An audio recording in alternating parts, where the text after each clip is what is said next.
The third plant I really have to talk about that I've included in my book, Grower Gatherer, is the Daylily, Hemerocallis. Now this is one of about 15 plants that I've propagated by dividing from one plant that was in our garden when we first moved here.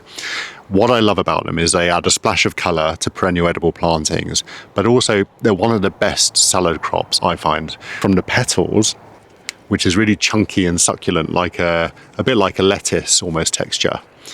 And it's slightly sweet, quite mild really. So unlike lots of other forage crops, which tend to have quite strong, sometimes quite a bitter taste, this is slightly sweet, very mild, crunchy like a lettuce, makes a fantastic salad base and a splash of colour as a talking point on a dinner table. One of the things I really value about Daylily is they seem to work so well in plant community design.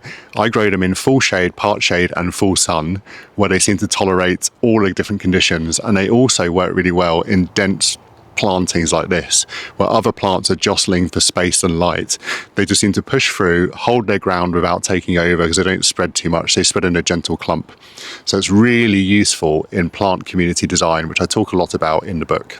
So that's Daylily, which is one of the perennial edible crops that I featured in my new book, Grower Gatherer, which is out on the 3rd of September.